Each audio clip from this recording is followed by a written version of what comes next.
Shoshana Grossbard is one of the world's leading experts on the economics of the household, the economics of the family, economics of marriage that you're going to hear about. I'll just give a very brief introduction and then turn the floor over to her. She studied economics and sociology at the Hebrew University in Jerusalem, and then she did economics and anthropology at the University of Chicago as a PhD. Was Gary Becker your supervisor? Sure. Yes. And the Nobel Prize winner, Gary Becker. And of course, he's very famous for his idea that you should apply the economic methodology, the economic approach to all areas of activity, including households and families. And I think that's where perhaps you were motivated to take up this study. Exactly. She's published very, very widely in this area. She also founded and edits the Review of Economics of the Household, which is the main sort of field journal in this area. So I'm sure you're going to enjoy what she's going to tell you about. Shoshana. Thank you very much. It's a pleasure to be here. I'm very, very honored to have been invited. Thank you, Ray, and thank you all for coming, even though it's your break right now, so I really appreciate the effort you made. And it's a sunny day. Okay, having grown up in Belgium, I know how much people in Western Europe appreciate a sunny day, so it's not like in San Diego. We're used to thinking about love and marriage in romantic terms. And by the way, in this presentation and the next two presentations, I will be using marriage in a very general sense. Any kind of cohabitation with a partner that has a romantic aspect to it is called marriage for all practical purposes of my analysis. The concepts of cost-benefit analysis, rationality, utility maximization, market analysis, prices, we are not very inclined at using those terms in the context of love and marriage. To some degree, those concepts kill the romance. It's just so unromantic. Nevertheless, here I am. I'm going to be sharing some 30 years of experience with economics of marriage with you. What I do in my work as an economist of marriage is to pursue and develop the parallels between labor markets and marriage markets. What does that mean in practical terms? I once saw a cartoon. I mean, I like to collect cartoons about marriage and romantic relationships. And they actually often have to do with economics, I've noticed. So one of the cartoons, one of my favorite cartoons is these two, a man and a woman sitting in a coffee shop or something. You know, you could tell it's like a dating situation. And one tells the other, okay, show me your CV, please. You know, so that's not romantic, right? You don't really, you're not going to, even speed dating, and I don't know if it has reached Germany, but that's the new craze in America, is speed dating, where you have like 10, I don't know exactly how many, have you heard about it? Like you have like 10 couples who are invited, 10 men and 10 women invited to the same place, and then they have like how many minutes? I don't know, 3-4 minutes to talk to each other, and then they have to switch to the next table. Okay, so even speed dating, I don't think anybody arrives with his or her CV in terms of what they have accomplished in the romantic area or what they think should be, you know, the equivalent of a CV that you prepare for a job interview. Okay, that's not. It's not very commonly accepted in our society, and that's true for practically the entire Western world. In contrast, in Japan, it's not unheard of at all. People do very routinely prepare their CV when they're ready for marriage. And then they will give that to their parents, and the parents will circulate that for them among their circle of friends. It's very common. And it might also be the case in some other countries like Korea, but I'm not sure exactly how many countries do that. But I've definitely heard about it from one of my students from Japan a few years ago. So One of the questions in the back of our minds, to the extent that we want to be practical, is do we want that kind of institution? Do we want to move marriage markets closer to labor markets?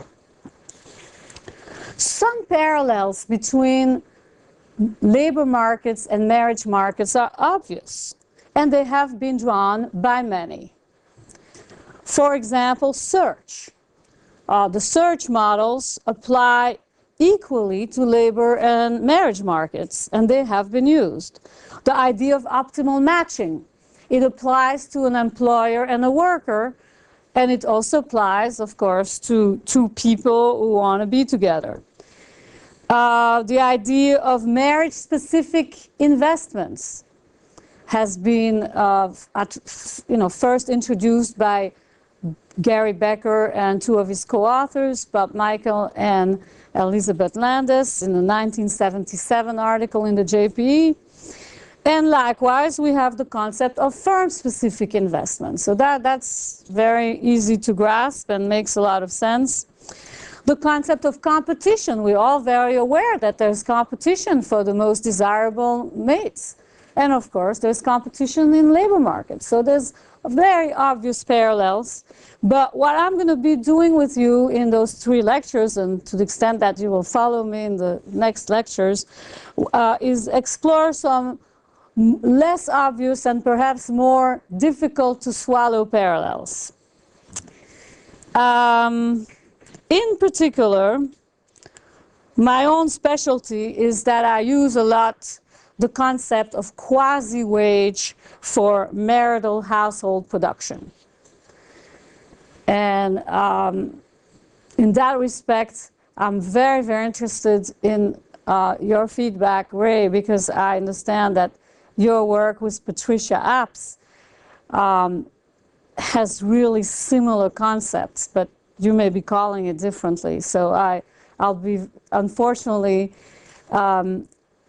I will not be able, I was hoping that by the time I get here, I'll be able to really compare the theories I work with and I'm really familiar with the theories that you and Patricia have published widely, including a JPE article. But I haven't, unfortunately, I won't be able to do that, so maybe you can help me with that.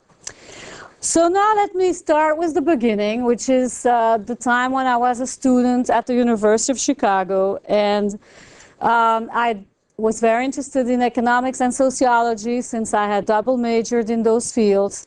So when I met Gary Becker, I was just so excited that here is brilliant economist, and he is interested in sociology. I hadn't known this in advance. I just happened to go to Chicago, and then I discovered that he does work on marriage and social interactions and all that stuff. So I needed to find a topic that he would agree with, and at that time, he had just, when I was ready to write my dissertation in the around 1974, he had just published the economic theory of marriage in the JPE. It came out in 1973, and in fact, students were already aware of his article before it came out. And we used to joke a lot about this economics of love. We thought that was just so weird.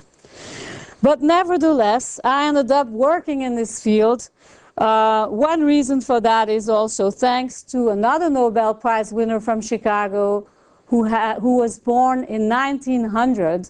And of course, he already passed away. His name was T.W. Schultz. And at that time, he was already retired, and he had come back from Africa. And he told me, Miss Grossbard, I have a very interesting data set that I'm aware of. Maybe you want to use this for your dissertation. So it was really, the dissertation fell on my lap, because here was Gary Becker interested in marriage, and here was T.W. Schultz giving me a data set from Nigeria that included data on polygamous households. So that was it. Economics of polygamy became my dissertation topic. And luckily also there were some anthropologists in the area in Chicago who were specialists on that particular area of Nigeria. And so I got to learn a lot about Nigeria, even though I never had a chance to go there. Now, writing about polygamy and reading a lot of anthropological work about the institution, it became clear to me that it's really easy to see the parallel between a husband and an employer and the wives as workers. In the context of Eastern Nigeria, that definitely worked because property was only owned by men. Women didn't even have rights over their own children, as in many Muslim societies. Women had to spend a lot of time preparing food. Men were not even allowed to prepare food. So it seemed to me that a labor, analysis with men as employers and women as workers really worked.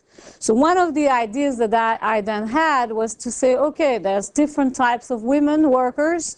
Some are more productive than others. And just like we have labor markets for skilled labor and unskilled labor and substitution between skilled and unskilled labor, we can say the same thing in the context of productive and non-productive wives. Therefore, I disagreed, or I qualified a statement, a prediction that was found in Gary Becker's article of 1973, in which he stated that there would be a positive income effect on polygamy, that men with more wealth or income would have more wives, which is of course the case. But I said it will depend, how the income effect will depend on whether they prefer one wife who's more skilled versus a number of wives who are less skilled, because as we know in the context of the firm, employers often substitute between quantity and quality of their workers. So that seemed like a pretty obvious implication, and I tested that using age and fecundity as my measure of productivity, and indeed I found that wealthier men were not only more likely to have more wives, but they were also more likely to have young wives, and so there was a substitution here between quantity and quality of wives that's very easily understood in the context of a labor economics model. So that was one of the contributions of my dissertation. Now, markets involve prices.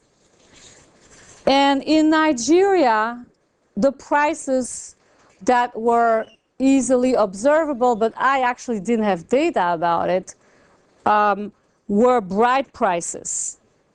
So bride prices being a premarital payment that men pay to typically not the women themselves, but their fathers or brothers. Now, I also thought that maybe a quasi-wage is paid during marriage, and that the payments take the form of lodging and clothing. That it's actually, I was told by the anthropologist who knew this particular society very well, that this is actually what happens. I read the book. The women don't have money to buy their own clothes. Their husbands buy the clothes for them. The husbands provide lodging. In fact, if a woman is unattached, she's in big trouble because she has no place to go. Maybe if one of her adult children will take her in, she will have a roof over her head. But in that society, there's, at least back then, 1973 data, it was quite difficult for women, and probably also very difficult for men. So I thought to myself that what these men provide in return for the labor of women can be interpreted as a quasi-wage for the work of women in marital household production. So ever since this work on my dissertation, I've been using the concept of quasi-wage, and I may have called it a little bit differently in my very first article in 1976 on polygamy in Nigeria. I think at that time I called it wife wage. But since then, since I've been using Western European and American data and problems, and in our context, marital production is not only produced by women, so the term wife wage didn't apply, and I changed it to quasi-wage. In 1976, I started a second research project on explaining consensual unions in Guatemala.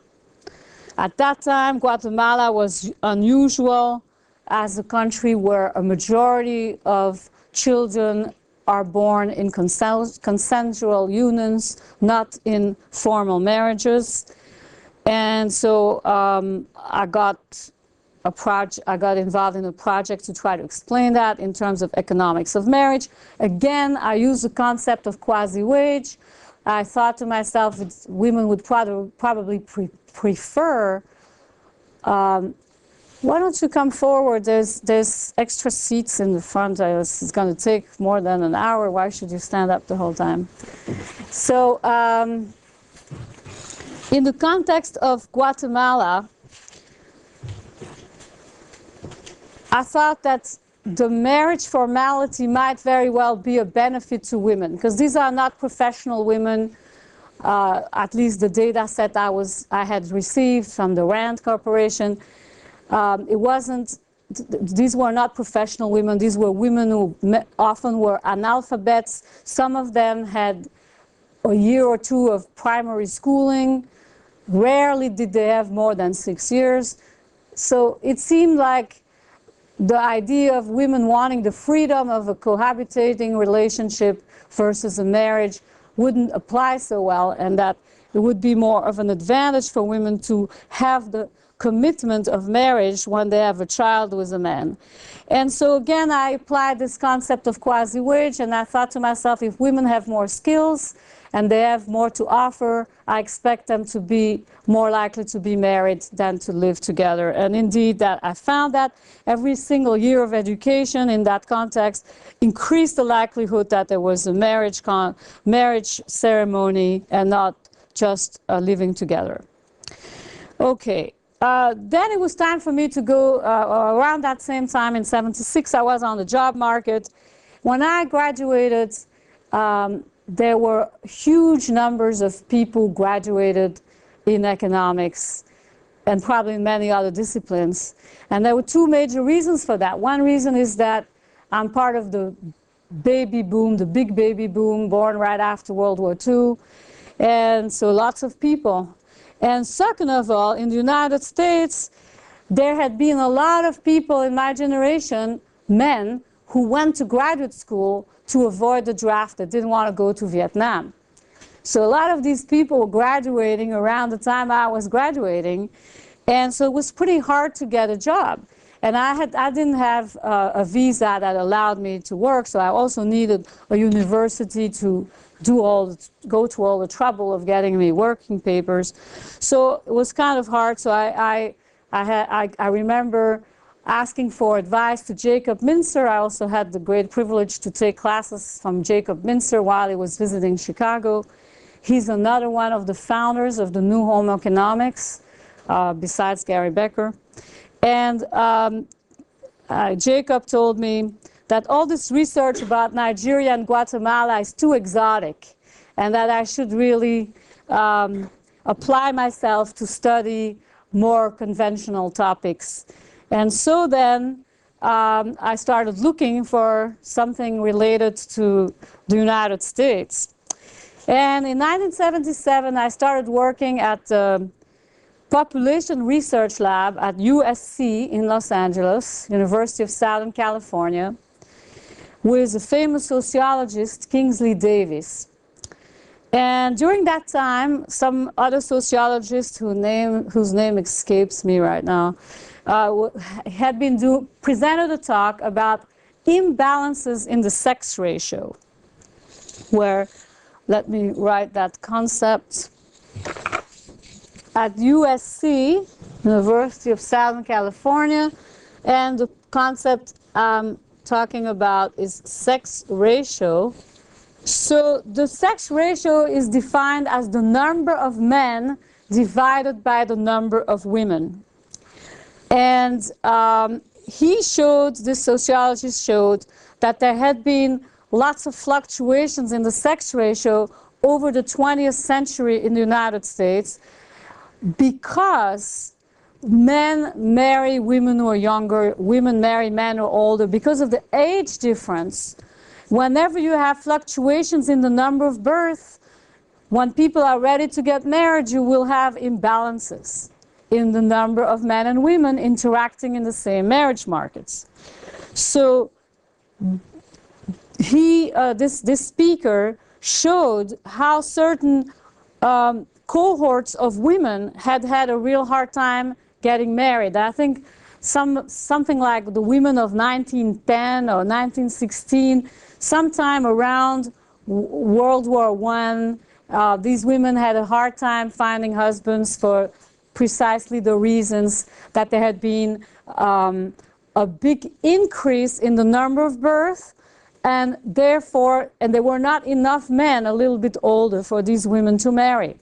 So then he also applied that to the baby boom after World War II. And he said, you know, it's very possible. This was back in 1977, so the baby boomers born after World War II were about reaching age 30. There were huge numbers of people age 20 and so forth. And things were not so apparent yet, but this sociologist said this sex ratio is an important variable and it's going to have a real impact. It's already having an impact, but we're not so aware of it. So that triggered my interest, and I thought to myself, aha, if this sex ratio stuff is happening, well, let's just draw a market for women engaging in marital household production in the United States. Okay? And let's put the quasi-wage for women over here, which is whatever the husbands are, quote-unquote, paying their wives to get them to work in marital production.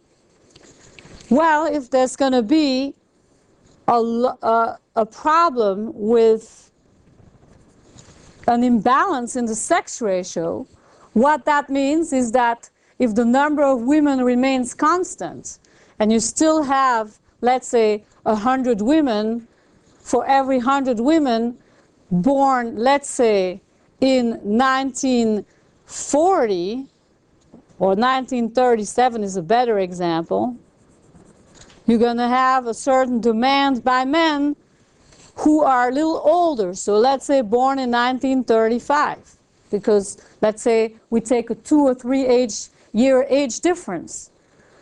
Now compare that to the women, 100 women born in 1947. And let's say they have the same supply. So this is also the supply of women, same number of women born in 1947. On average, they would marry men born in 1945.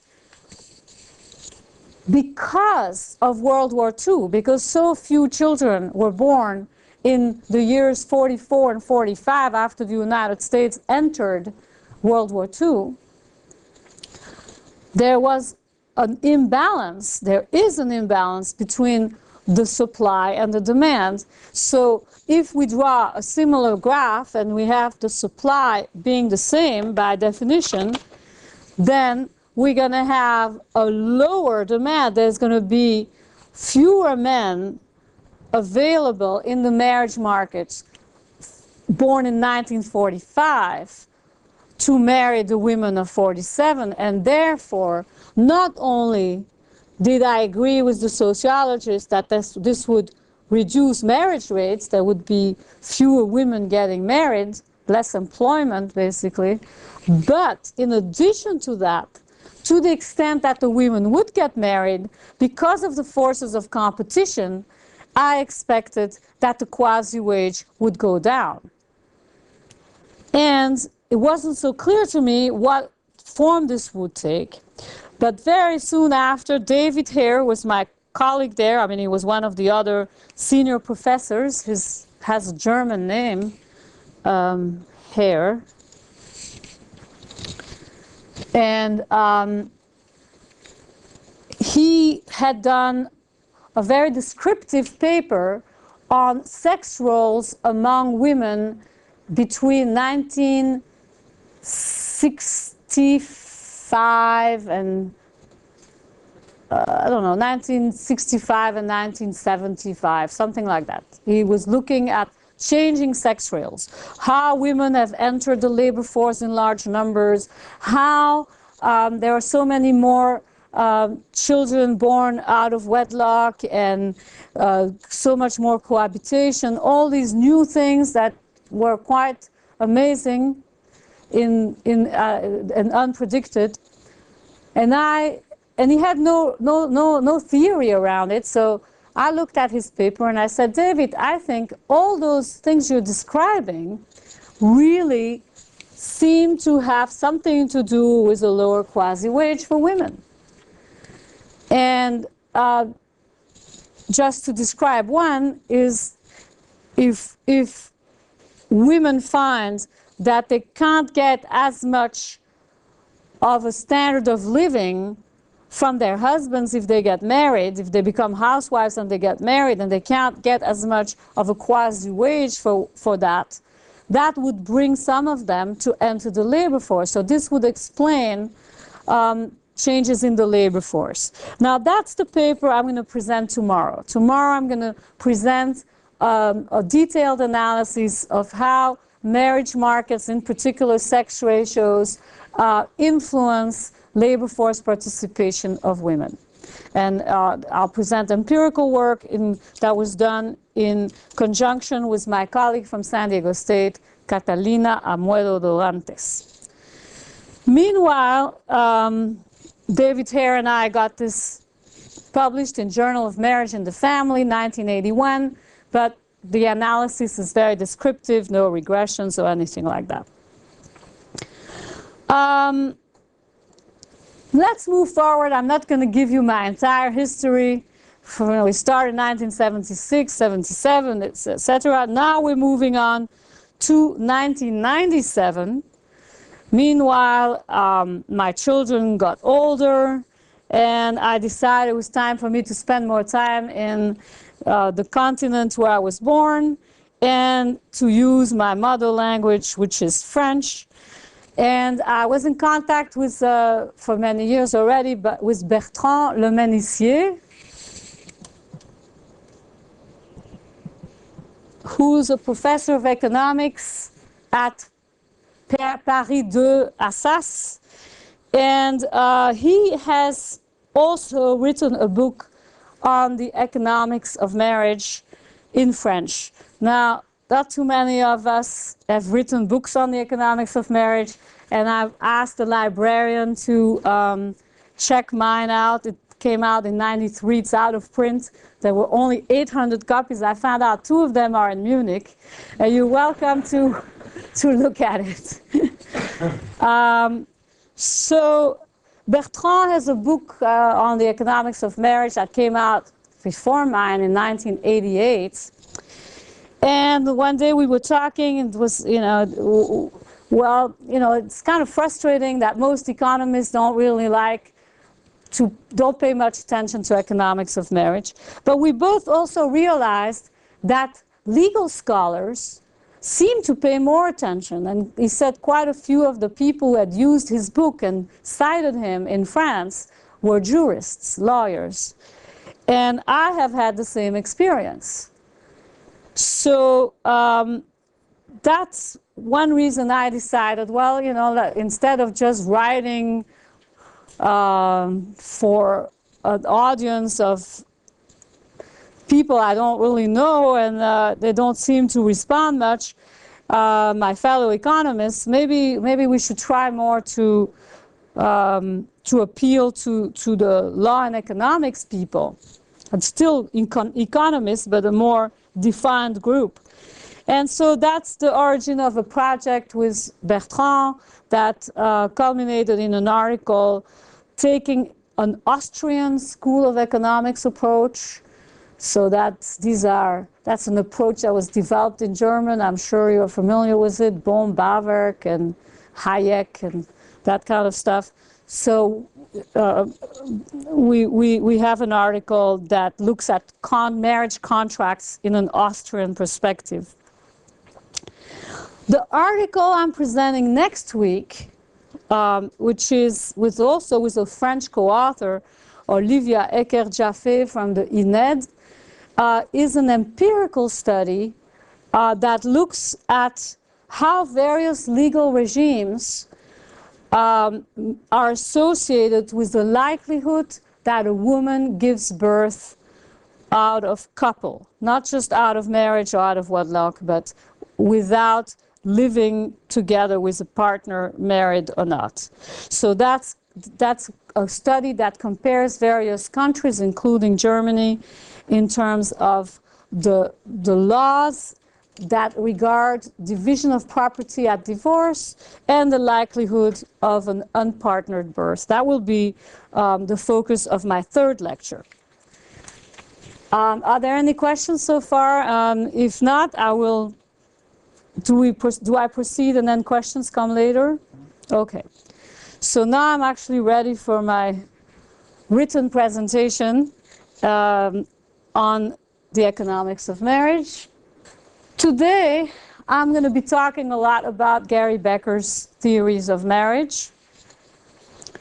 And one of the principles that he introduced that is part of the new home economics is that marriages are like firms. However, the products that marriages produce are mostly non-commercial, but nevertheless very valuable.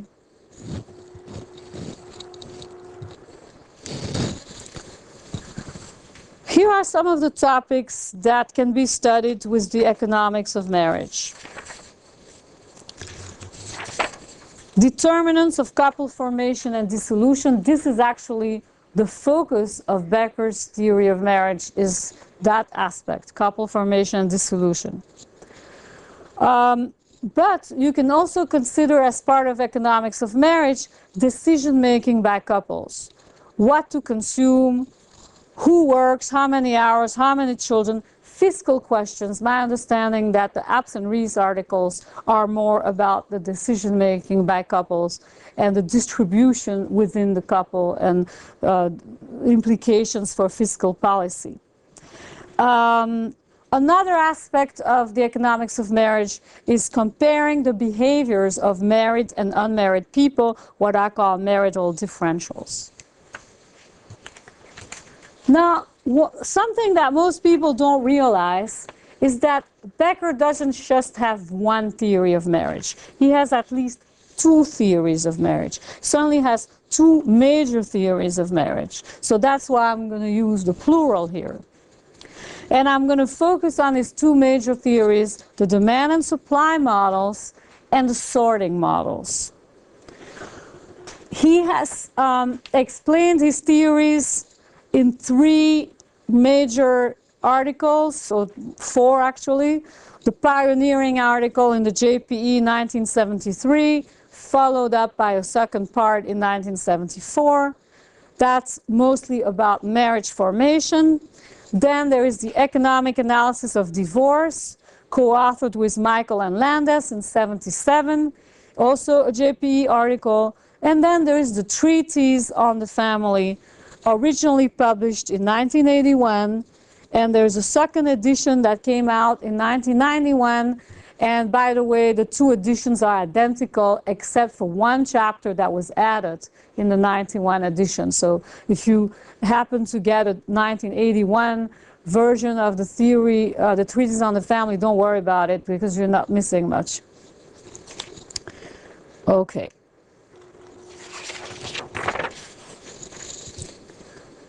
Now, if we take we look at Becker's contributions on decision making in marriage, he had already written on that topic before he wrote on marriage. And in particular, one of his most influential articles is his 1965 theory of allocation of time, and an earlier paper on fertility that came out in 1960. And in those articles, he has one household making decisions with one utility function and one budget constraint. And that model has been labeled the unitary model. Now, the unitary model didn't just originate with Gary Becker. In fact, Jacob Mincer has an article that was published before Becker's article on allocation of time in 1963 that has a very similar model of allocation of time, except it's a little less formal. But it's also, the unitary model is not just originating with Becker, but also with Mincer. They started the new home economics, and they worked together on these topics, even though they never published together, throughout the 1960s, while they were both running the labor economics workshop at Columbia University. Some of Becker's writings on determinants of couple formation and dissolution also lead to implication regarding decision-making in marriage. And that's why, given my own origins in Becker's theory of marriage, that's really what I started to work with. Initially, when I saw all these attacks on Becker's unitary model, I couldn't understand what was going on, because if you take the economics of marriage articles of Becker, you don't have a unitary model there. You have two individuals who make separate decisions. What's interesting is that the theories of marriage that Becker presents in the 1973-74 articles are different from what he presents in 1981. There are substantial changes made to the presentation, not so much to the substance itself. Most people who have studied Becker's ideas on the family have read the treatise. They haven't read the 1973 articles. Increasingly, as the profession is filled with people who started studying economics after 1981, there's very few people who go back to the original articles, assuming that there must not be anything there that's not covered in the treatise. And that's actually not true. And that's one of the points I'm going to make today. The treatise is also important not only in terms of the economics of marriage, but also if you look at Becker's opus, and of course he's one of the most cited economists ever, the treatise is #1 of all his citations. If you go on Google Scholar, you will find that the treatise has been cited more than any of his other articles or books. Furthermore, the treatise was specifically mentioned by the Nobel Committee when Becker got the Nobel Prize in 1992. Now, what do the demand and supply models and the optimal sorting models have in common? All economic models are meant to resolve all or part of the following basic problems: allocations of factors of production, and distribution. Both types of models of marriage deal with production. They also both deal with the allocation of resources. In fact, allocation of resources is the dual of production, so you always have them tied together.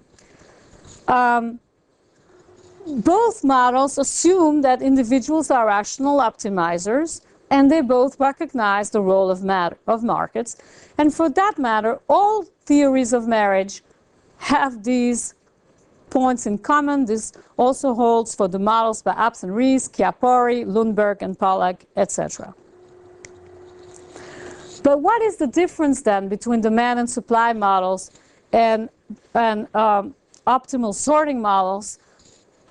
Just looking at Becker's work, but this also applies to other people who have done demand and supply models or optimal sorting models. In analyzing allocation, the optimal sorting models are more interested in the results of what was actually the match and consider various sorting processes to get there.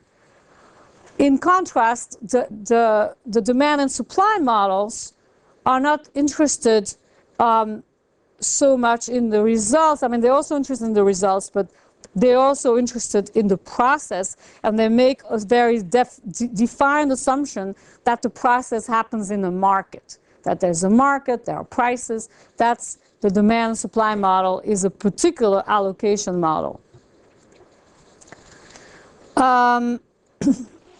Regarding distribution in marriage, most optimal sorting models don't deal with the distribution.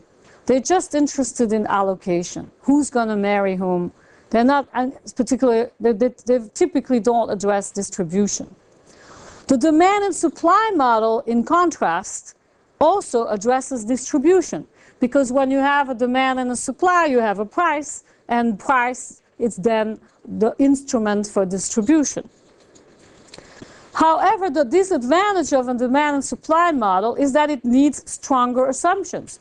In order for the market mechanism to operate, you need to assume competition and the existence of a price mechanism. In turn, in order to have competition, you need to assume homogeneity. So you have to make all these extra, maybe a few other assumptions. We all are familiar with the competitive model in the context of labor markets and the firm. So all these assumptions have to be added, and from the point of view of a theorist, this is an added cost of using the model. You have to make extra assumptions, whereas the optimal sorting models can be more minimal. So that's, I think, maybe one of the advantages of optimal sorting models. But the advantage of having prices is that simultaneously in one model you address production and distribution.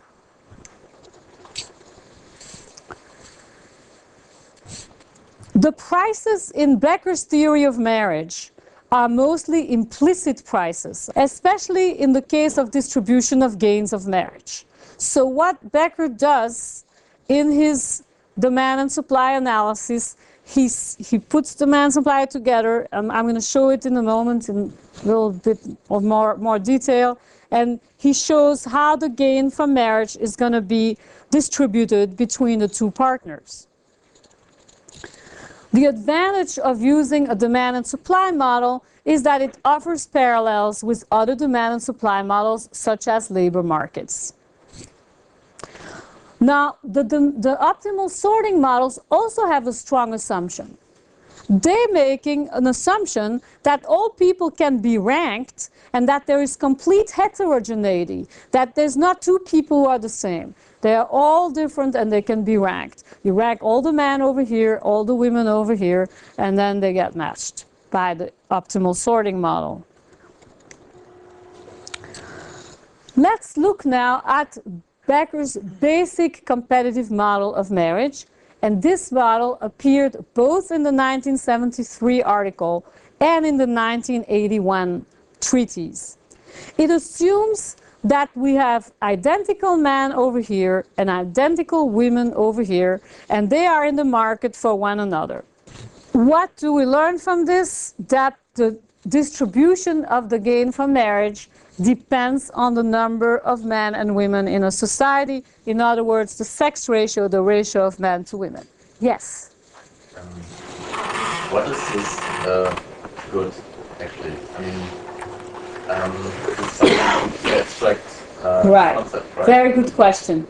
This is a composite good. The ZMF is a composite good, and it includes everything that they are producing it could be composed of a vector of more details good. But the assumption here is that the essence of this ZMF and ZF and ZM is all the same, so that you can compare them.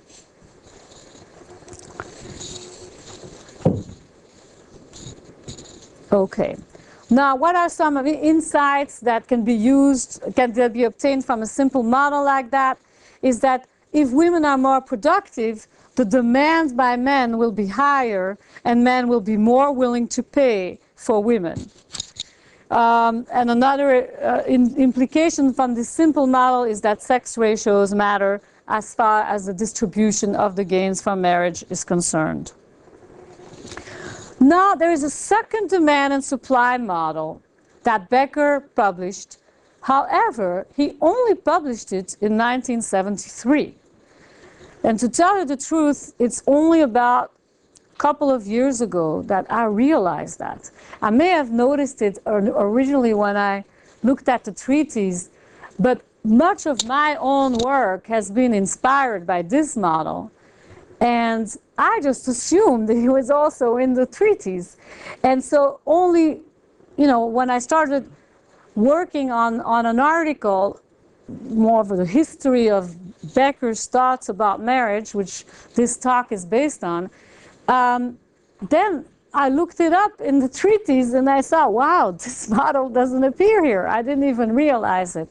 I think that explains to some degree why demand and supply models of marriage are currently not more popular. I think that it's because most people who study this field study it out of the treatise, and they don't get exposed to this second demand and supply model that only appeared in the 1973 article. In this second model, it looks much more like what we're familiar with when we study demand and supply.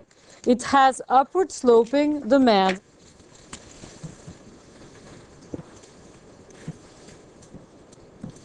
And how does he get these upward sloping demand? Because he's assuming that in this market there's different men. One way to understand it is that this is actually a market for men of type I and women of type J. I think an excellent, more detailed presentation. Did you ever ask Becker why he didn't include it in his design? Okay, I would like. Okay, we can do that. You can just read it. Okay.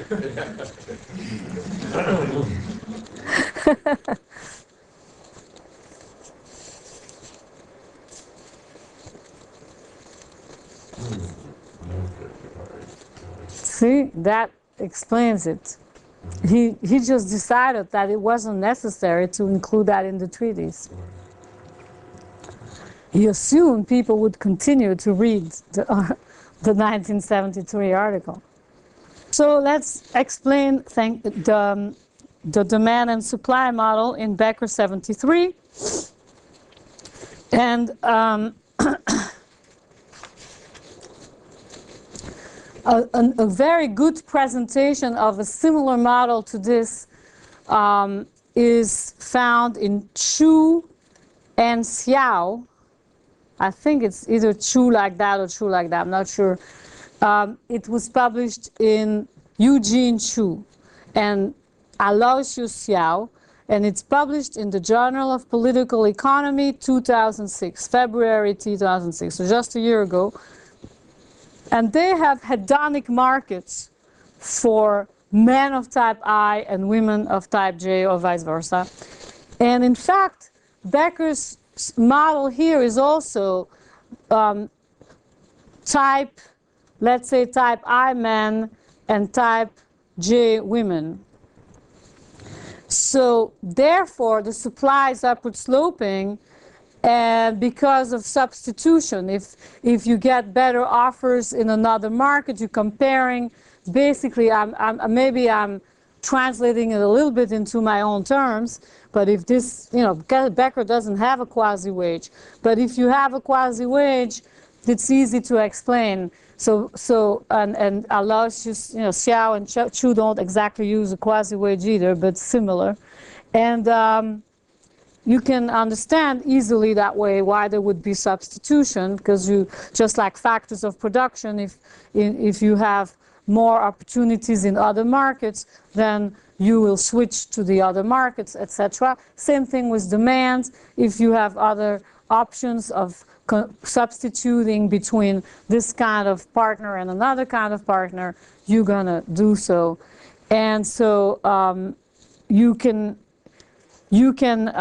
will have upward sloping supplies in this model. And the advantage of that is that that will then clearly determine the division of the gain from marriage between men and women. Now, in Becker's model, I'm not sure where to put the men and the women. I think you can do it either way, just like in my own model of demand and supply, which is very much inspired by this model. While Becker drops this model in the treatise, he adds two more simple models with homogeneous partners, like the previous model that I showed with the vertical line, the horizontal lines. Those are assuming homogeneity, and the other models of with homogeneous partners are all in the chapter on polygamy. Becker has mostly two chapters in the treatise that are devoted to marriage, to analyzing marriage. One is the chapter on polygamy, and the other chapter is on assortative mating. And most people who have read the treatise are more interested in understanding the Western world, so they're not particularly interested in polygamy. They typically skip the models of demand and supply altogether. So that's what I think a major reason why demand and supply, Becker's demand and supply model hasn't had the impact it deserves. So, Ray, you missed that. I asked Becker, why did you not include this model? And he basically said, I thought it wasn't necessary. People could just read the 1973 article. Becker has also contributed to search models of marriage, but in this area is not the first one. One of his PhD students, Michael Keeley, is the first one to produce a search model of marriage, published in 1974. And then in their 1977 article, Becker, Michael, and Landis also have a search model. That's a nice model. You get some interesting insights from this model. For example, if somebody has unusual characteristics, they have a limited market for their characteristics, they might end up having to give up on something. Because just like in a search model, if you have high cost of search, you end up getting less desirable deals that are offered to you. The same will apply to marriage. To the extent that the price mechanism lies at the basis of search models of marriage, I would say that search models complement demand and supply models.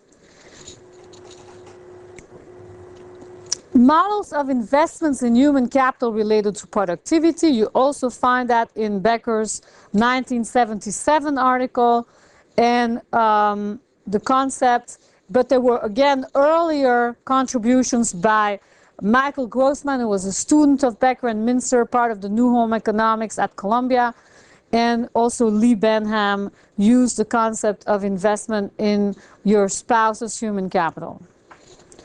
Beyond Becker, Becker started the economics of marriage, and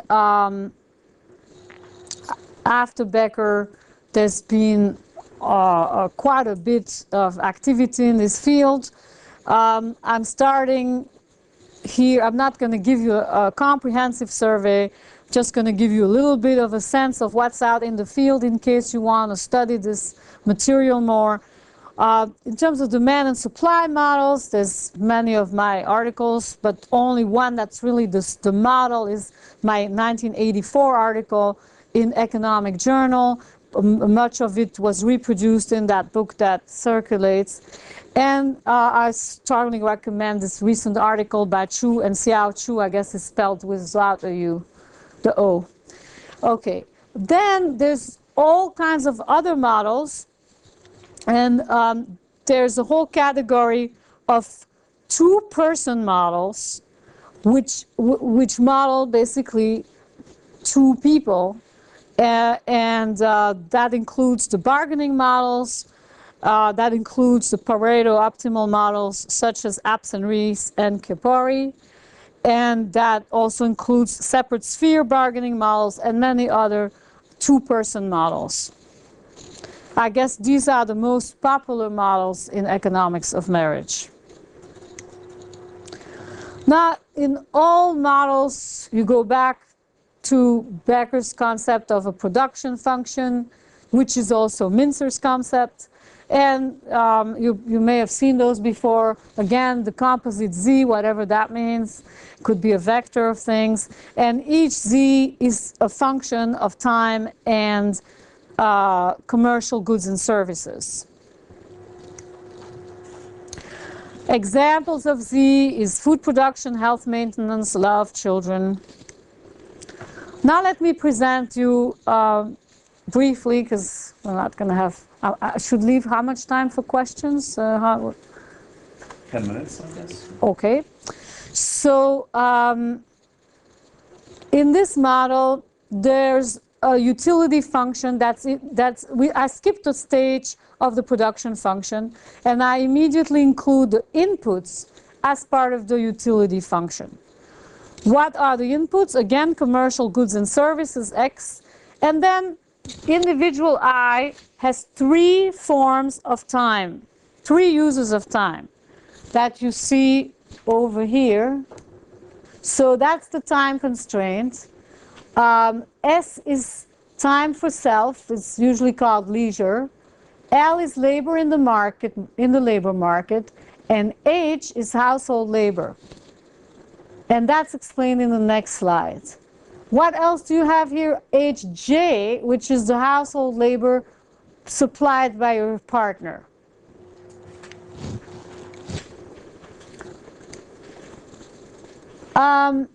What is this household labor thing? It's labor in the sense that, one, it's an activity that people have to put up. That's not a good expression. That involves an opportunity cost. It's not their favorite activity. So household labor is not something you would do anyway. It's something you're doing because, number two, it benefits another person or organization who's willing and able to compensate the worker. There's these two elements in household labor. If I is the husband and J is the wife, then that means if HJ is an element that enters the utility function of the husband, it means that the husband benefits from the wife's household labor. For example, if the wife is doing her husband's laundry, that would be the HJ, and he has utility from that. Gender symmetric, it could very well be the opposite. The husband is doing the laundry, the wife is getting utility from that. Okay, so the difference between household labor and leisure could be thin. The same activity could be household labor, leisure, or work in the labor market. For example, if I prepare a cup of coffee for myself, it's leisure. If I prepare a cup of coffee for my husband, it's work and marriage. If I prepare a cup of coffee for my boss, it's work in the workplace. So it's let me see if there's anything else. Yeah, it becomes really tricky to define household labor when you have children. When you take care of children, what are you doing? Is it for yourself? Is it for your partner? And one way to look at it, certain times you can tell if, let's say, the father likes soccer and the mother doesn't, the mother takes the daughter to soccer practice, that is household labor. All right, that's an example. Some products that are produced in marriage are public goods. That complicates the model. My initial model of 1984 assumes private goods. So does, is your model also with private goods? And so is Chiapori's model. Okay. But it's possible to include public goods. It's just more complicated. Budget constraints. Well, here we come to a unique feature of this model, is the quasi-wages for household labor, which I assume are already given to the people. People have a sense of what their quasi-wage is. It's not published in official statistics, but I think people have a sense of what they can expect to do their spouse's laundry or to take care of children more than the spouse. Or it's, you know, there's a sense of what in your social class, in your environment, what you could possibly get if you were going to produce household labor. And that's given to the individual. So in the budget constraint, then everything else looks pretty regular. That's non-work income. It's not, I call it non-work because it doesn't provide, it doesn't come from labor income, which is wage times you spend the hours of work, and it doesn't come from your spousal labor income, okay, which is the household labor for the spouse times what the spouse pays you per hour, translated in hourly wage, and that's all the other income. That has to equal your expenditures on goods and services that are commercial, plus what you pay possibly to your spouse at the given rates that the spouse is charging for household labor. Now, what is this quasi-wage? It's a material compensation for work in household production that benefits the spouse, the partner. No, it's not restricted to formal marriage. Note that prices are not the only factors that motivate production. We have all these things about non-monetary benefits, love. Love can be there too, of course. But there is this element of compensation. A traditional marriage is a marriage where if J is the wife and I is the husband, where the wife will produce more, the value of her work exceeds that of the husband. The star doesn't have any meaning, it's a typo. An egalitarian marriage, which of course is increasingly common, is a situation where the value of his work cancels out with the value of her work. The equilibrium condition. Okay, this is an expansion of what you're all familiar with from labor economics. The familiar part is the MUS over MUX. That's the rate of substitution between leisure, time for self, and goods. And in traditional models of choice between goods and time, that will be equal to the W, just that. Because those traditional models do not include utility from labor. It's not assumed that people enjoy their work. So the moment you assume that there's also utility from labor, you have to add this term. Okay, but that's done by a lot of people, so you are familiar with this right-hand side and this left-hand side. What I'm adding is this additional term, where Y is the spousal labor, the quasi-wage for spousal labor that is given to the individual. And you add to that MUH over MUX, which is the non-monetary benefits, the satisfaction that this individual I is getting for working, let's say, in cleaning the house or cooking for his family, etc. So that's the condition for equilibrium, and from here you're going to get a demand for, well, actually not from here, but the same utility maximization of the utility we saw before. The maximization problem can be summarized as follows. Utility of I as a function of HI, LI, HJ, and XI, subject to, that's an individual is maximizing his or her utility, subject to a time constraint, which is Li plus HI plus SI, and subject to an income constraint, which is I plus WL plus YH equals, and this is all I, and that has to equal PIXI plus YJHJ, all right?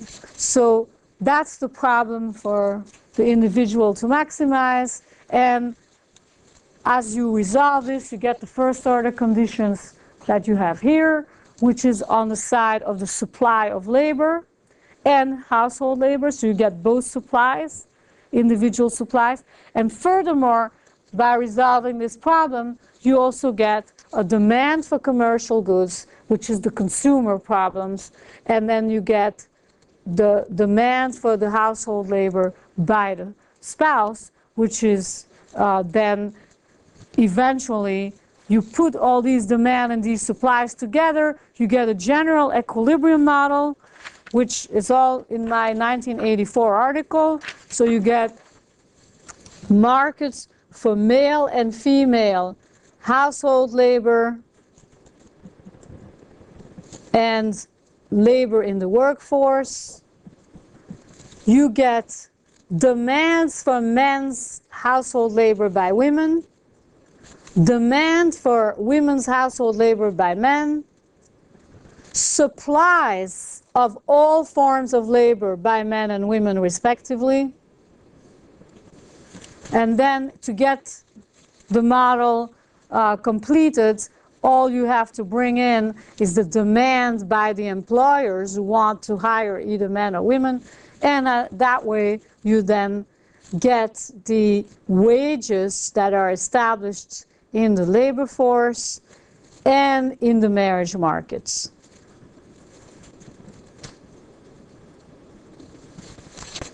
So this is very similar to the two steps that you find in any demand and supply model. If you take, let's say, a labor market, we always have two steps. The first step is you assume that the markets have cleared and the wages have been established. Then you derive the individual supplies of labor. Then the second step is you put all the individual supplies together, you add it to the aggregate demand, you get the wage. So same thing is done here. And in that much I know about Apps and Rees and Chiappori is that you also have two steps, right? And that it's also assumed that when the individual makes their optimization, there's already been a distribution that's predetermined. In my model, the distribution is predetermined by at the macro level in a general equilibrium with demand and supply by many individuals who possibly interact. I think at this point I'm gonna leave time for questions, and I'll be happy to answer any questions you have.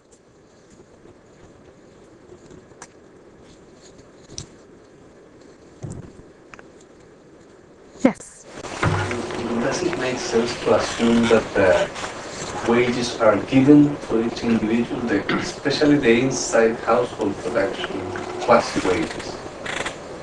I would suppose there's a sort of bargaining rather than... Well, that is certainly a concept that has probably been a big stumbling block as far as getting other economists to like this model. We don't have statistics on that. We don't have much evidence on that. But I would say that there are at least three kinds of elements of quasi-wage that we can identify, and we don't have good measurements for them, but we have elements that we can observe. And first of all, in many societies, there are premarital payments that could very well reflect the quasi-wage. For example, a bride price or a dowry.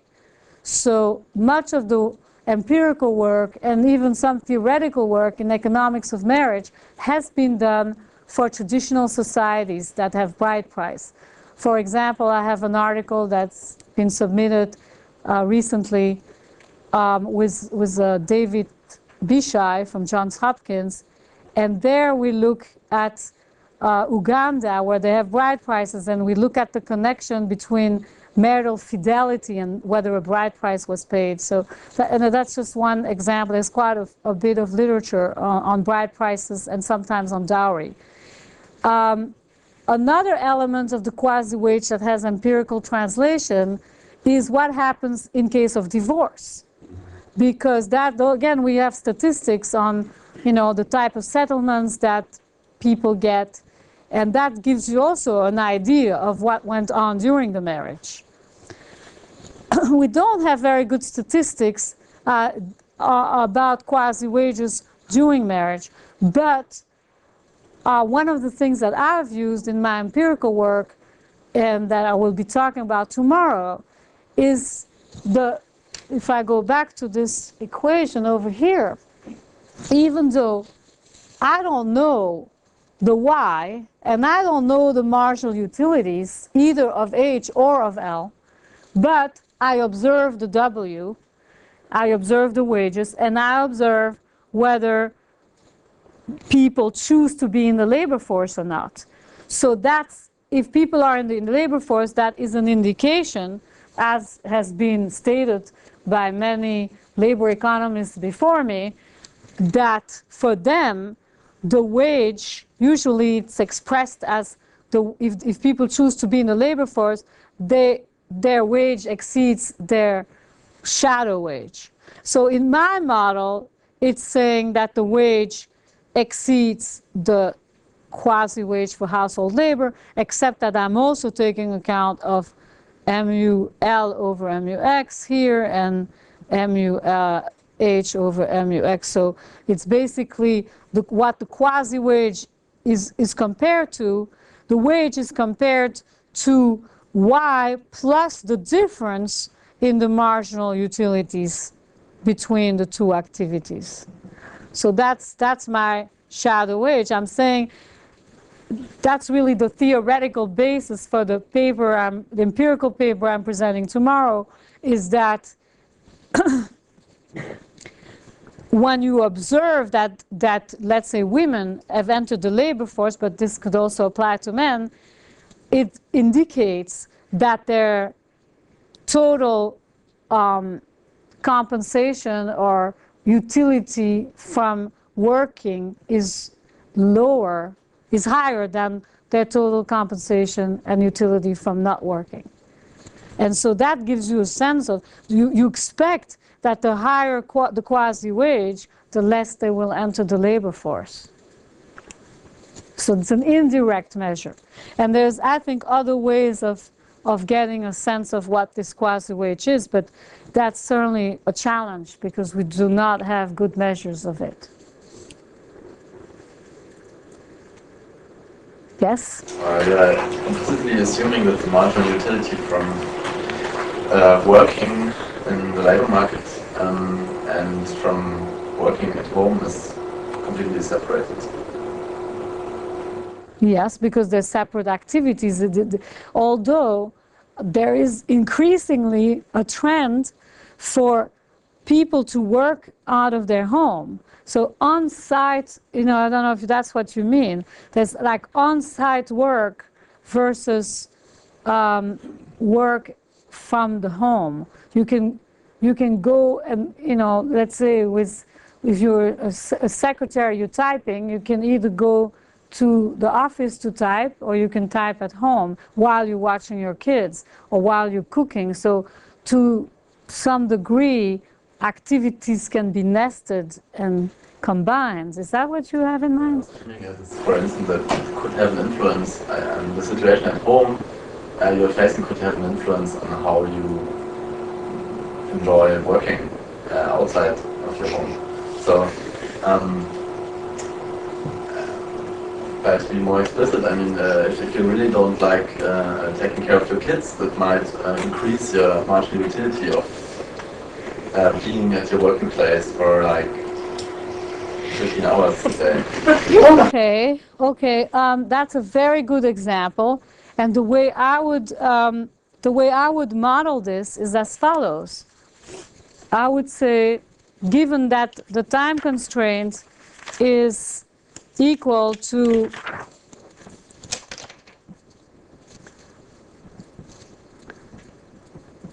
Okay, so we're going to look separately at the the hours of work in H and in L.